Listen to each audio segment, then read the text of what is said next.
It's the 815 Sports Podcast here with Cole and Jake.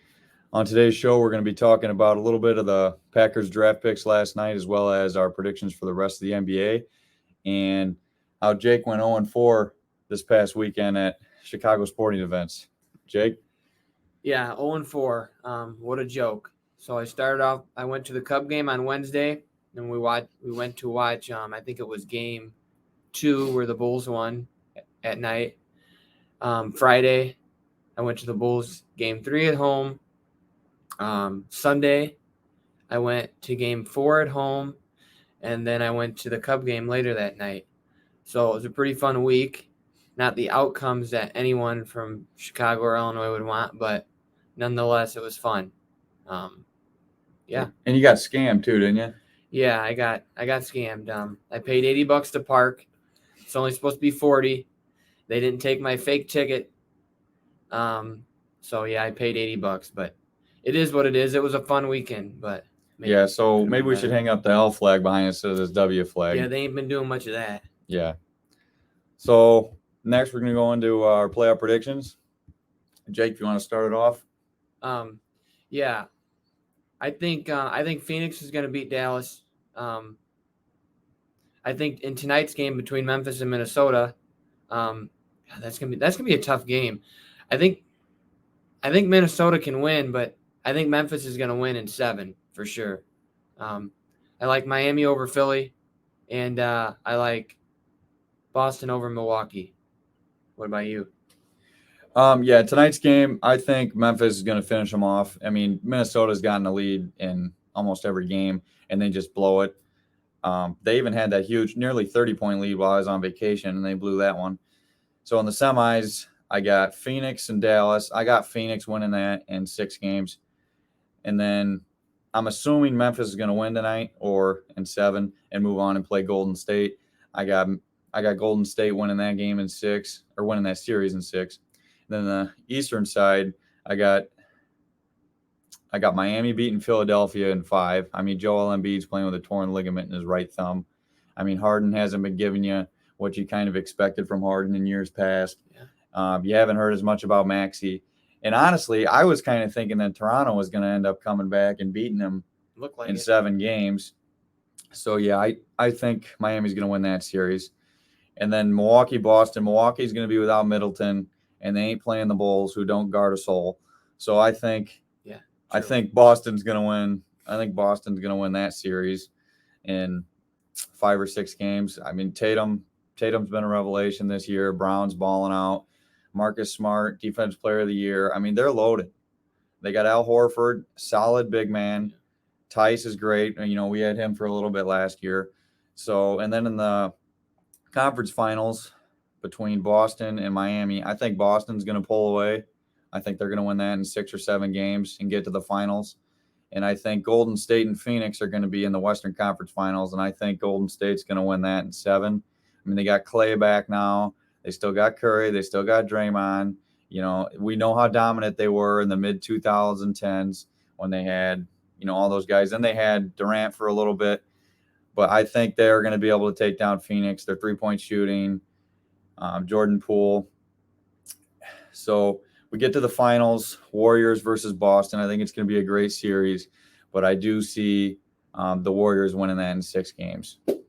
Yeah, so I think that's where we differ a little bit. I think so I got Miami obviously over Philly and Milwaukee over Boston. So then I got Miami versus Boston, and I'm going to take Miami. They're too good.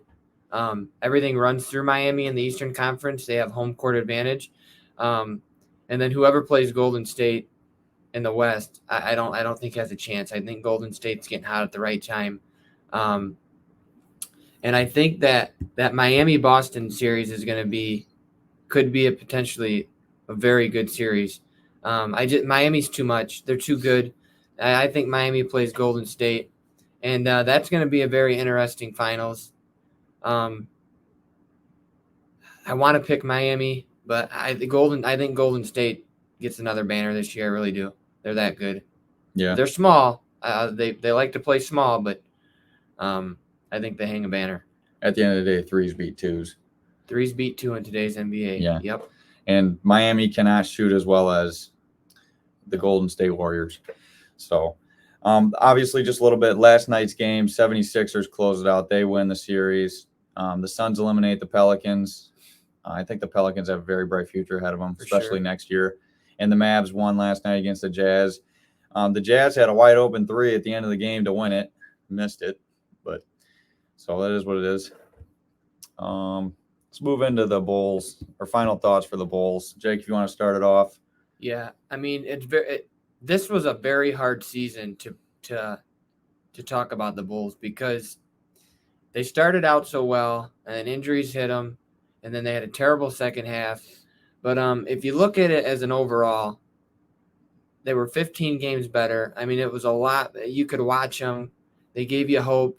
They had a lot of very exciting moments early on. Exciting moments where you thought this team could really make a move in the playoffs. But ultimately you want to make the playoffs. The Bulls did. You want to win a playoff game. The Bulls did.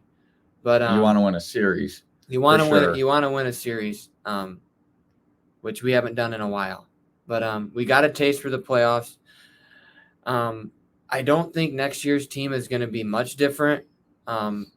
Unless they make a move and they package away, Vooch, Kobe, and it's going to have to be they're going to have to get a star back if they're going to get rid of a couple players. But they need shooting for next year. They need shooting. They definitely need shooting because it wasn't getting it done. And you can't be losing by 25 in the playoffs at home. You just can't. And they were. I wasn't able to watch the last playoff game, but I was following it on Twitter, and people just kept, commenting brick. You watched it. Was that all it was? Just constantly missed shots? Well, you had guys that had to play extended minutes that aren't used to it. You had Jones Jr., who normally shoots 2 or 3 threes. He had to shoot 7 or 8. Javonte Green. Everybody had to play extended minutes because of the depleted roster. So it's tough when you're asked to do that versus the defending champs at home in Milwaukee. It was a fun season, but the Bulls got to defend, and they didn't defend the second half of the season, and they definitely did not defend in the playoffs. I mean, that's obvious. That was a joke. Milwaukee was shooting wide open threes left and right. Grayson Allen looked like prime Ray Allen. Yeah, Grayson Allen out there looked like Steph Curry. He did. I'm telling you what. I was at both games, and the United Center was unbelievable for the tip-off and for the Bulls introduction, which, let me just say, that is the best introduction in all of professional sports. And you get fired up, and within 2 minutes, it felt like I was at church. But you know what? It's fun. It's fun to be talking about the Bulls in April. We haven't been able to do that for a while. But when we had the big three of Rondo, Wade, and Jimmy. And those guys played Boston in their opening series and played them really well. Yeah. But those teams defended. This team, I don't know if they know what defense is because they don't play it. Yeah. And it's frustrating because when they do play it, they won. They won a game. And but next year when you got a healthy Lonzo, hopefully you got a maxed out Levine and healthy Levine. I know a lot of people don't want the Bulls to max Levine out. A lot of people do. You're going to have to pay him. You're probably going to have to pay him at least 30 to 35 a year. Yeah, and he deserves it. I mean, he was hurt all for the second half of the year. He didn't need to play. He chose to play because he knew they had a chance to make the playoffs, and he ain't been there. Mm-hmm. So, shows toughness. Yeah. That's what you want. Obviously, it'd be better if he was a better defender, and that's something that you get better on, as we go into next year. But I read that his leg, he was only playing like 50%. Yeah. On his good leg, and then 50% max at the other one. And you could just tell from early on in the season how Levine was going, how explosive he was. And in the second half, he shot a lot more of the season. Mm-hmm. And it's hard to be completely healthy over an 82-game season. Yeah. I mean, it's long. It is. The thing with the Bulls is it wasn't just him. It was every player. Plus a little bit of COVID. Yeah. And I don't know. Vucevic has got to do something different with his game because it didn't work. Yeah, he has double-doubles. Well, that's because he's 7 foot, and it's hard not to get a double-double when you play it, when you play as much as him. But his just standing around the three-point line and looking to shoot threes. We need a presence. The Bulls need a presence inside because you got to have someone inside they respect to then open up shots. And that's why the Bulls couldn't make shots, because they defended us. They were on us because they knew what we were going to do. They knew Vucevic wasn't going to go down low. And obviously they took advantage of it. I mean, Vucevic, he took a lot of threes, and And you could even argue that he was maybe one of the better 3-point shooters on the team. And let's not say that Vooch was a big reason that we were in this series, for sure. Nobody's discrediting him, but man, he's got to play better. He's got to play better. He's got to be more of a force defensively too, because I mean, he's 7 foot like he should be. I understand Giannis is a freak in that, but man, that series was very unacceptable.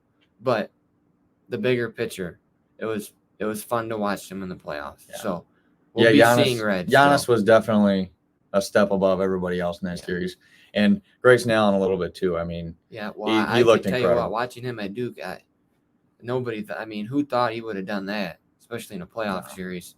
But we'll be seeing red till next year. Go Bulls. Yep. Last night, NFL draft, Trayvon Walker went number 1 to the Jags, and then you get Hutchinson. He goes number 2 to Detroit.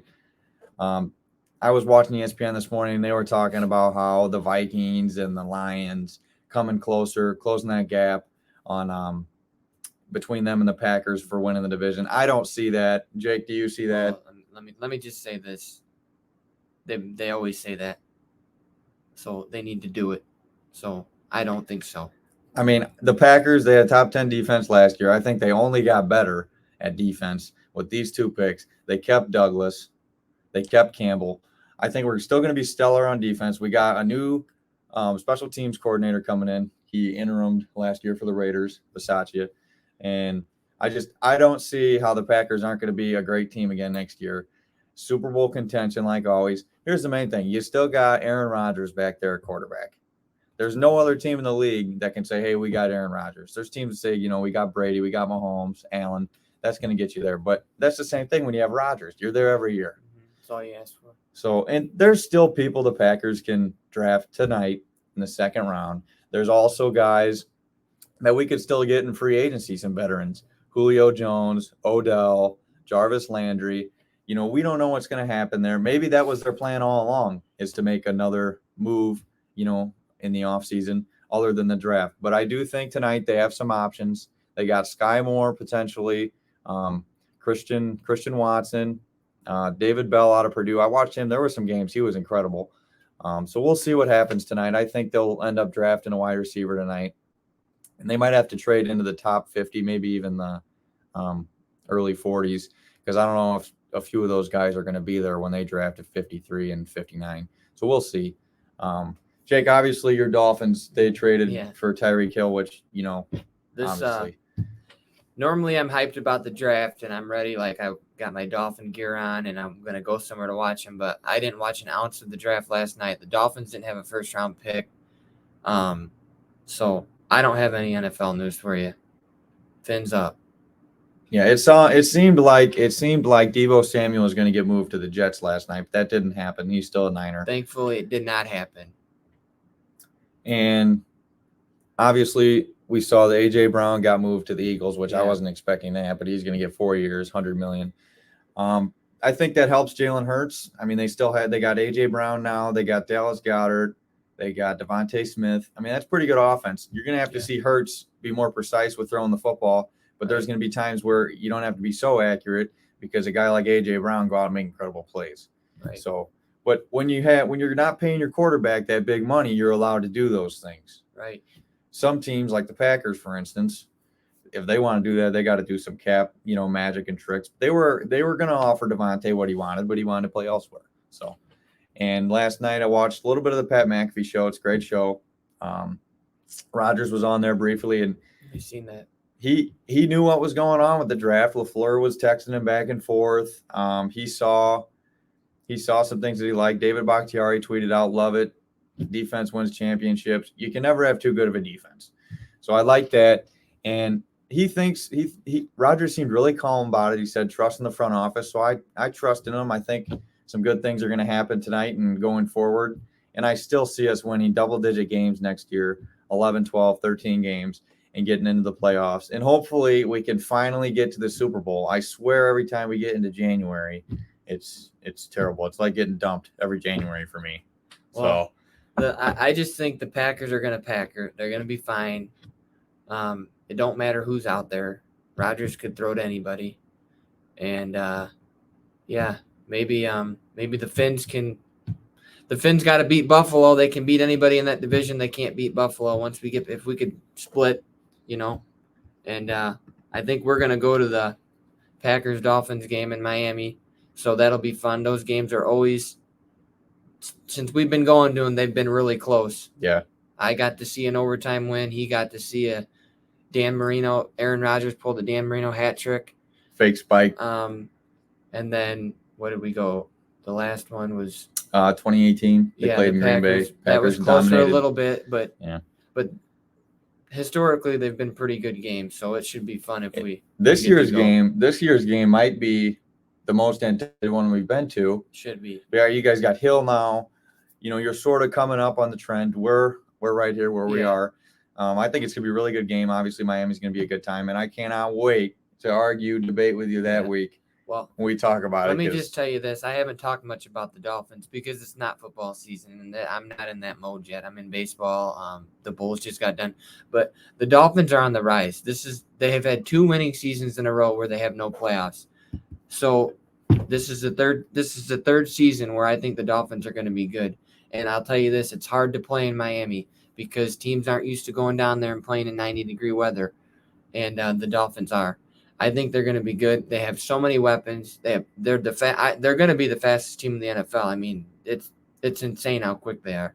The defense is going to be good, and the question is Tua going to be able to deliver the ball? Absolutely, Tua's question, and I was high on Tua, and his record speaks for himself. I mean, he's got a winning record in the NFL when he plays, but he's got to take that jump. If Tua takes that jump, I think the Dolphins can win 11 or 12 games. This year 3 for him this year? Year 3? Yeah. Yeah. So this is pretty much his make or break this year. This is the make or break year. If he don't do it this year, he's probably gone or they get somebody else in there. I mean, I always think, obviously you didn't know at the time, but you had the chance to get Herbert. I mean, the Dolphins would probably be exceptional by now if they had Herbert, but it's tough to tell those things. Yeah, well, in my life, the Dolphins have screwed up everything that they could possibly screw up. And if you think being a Cub fan was bad before they won, don't try becoming a Dolphin fan because it's been worse. But you know what? I'm here. I ain't going nowhere. Because when they do become good and when they do have a fun year, it's going to be that much better to know that I waited. I didn't switch. I didn't bandwagon. It's going to feel so much better. And I'm going to tell you what, I think it's coming. They have a really talented team. Any quarterback could throw to Tyreek Hill, Jalen Waddle, and then, I mean, just the people they got coming out of the backfield. They got like 6 different running backs, and they're all fast. They're going to be good. I think they're going to be good for sure. Yeah, and I think with the coach you guys brought in there, obviously San Francisco, they knew how to draw up offenses and run the ball, and I think that offers them a pretty good chance of winning next year. So.